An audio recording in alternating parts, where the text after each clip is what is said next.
Politicians here became convinced in the early 2000s that the country could be powered by solar panels. They introduced huge subsidies and incentives that encouraged families and businesses to sink their savings into solar panels with the expectation that there would be a long-term return. Well, the whole solar Ponzi scheme came crashing down in the 2008 financial crisis. Government subsidies were withdrawn and long-term contracts torn up, sending tens of thousands of Spaniards broke. Once bitten, twice shy, you might think, but no, 15 years later, the solar gold rush is on again, encouraged, of course, by government incentives.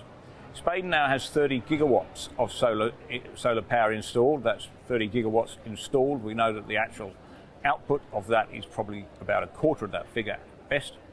But the Spanish are belatedly discovering that renewable energy eats up a lot of land. Up and down the country, communities are being turned upside down by the arrival of big renewables. In Spain, just as in Australia, the unequal contest between local communities and big energy backed by the government goes on. Last year, it was the subject of an acclaimed feature film by director Carlos Simon. It was the winner of the Golden Bear Award at last year's Berlin Festival, Alcaraz.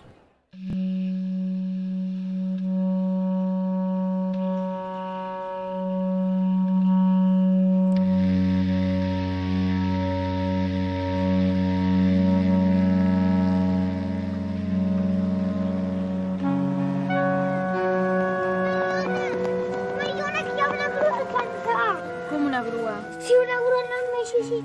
Però per què? Un contracte firmat de les terres. De contracte firmat, no n'hi ha cap. Què us deixo? El Pinyol vell, i jo ho tenia fet de paraula, igual que el seu pare i el meu pare. No ho digues això, papa, eh?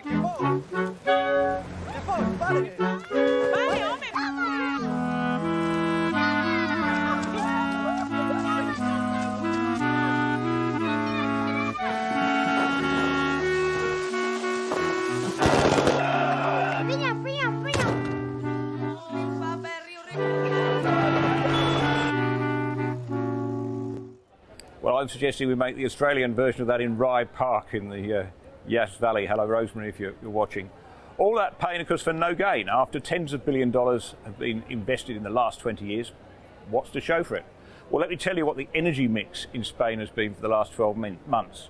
18% solar, that's less than a fifth. 17% wind, 4% hydro, so grand total for renewables of under 40%.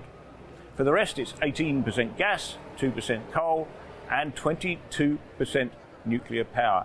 And would you believe that there are plans to close down all Spain's nuclear power stations by the end of the decade? I told you it was absolute madness. And they're also bringing in bits of power to back up from France and Morocco. Well, it'll be of cold comfort to the people of Ravenshoe, Rye Park, Stanwell, or any of the other places in Australia that have been declared a renewable energy zone.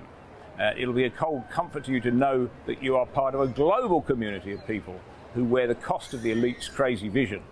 Like you, they've had to have this burden thrust upon them with no examination of the technical feasibility of reducing carbon emissions, no consideration of the cost to our economy, the social fabric, or indeed our natural wildlife.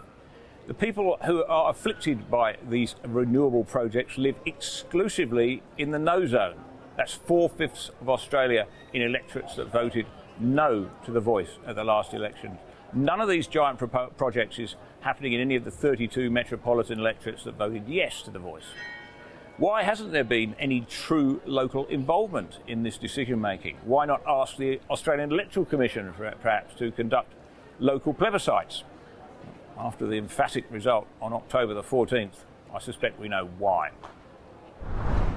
It's been a great puzzle to me why so many Western intellectuals, so-called, have sided with Hamas in this brutal conflict in the Middle East.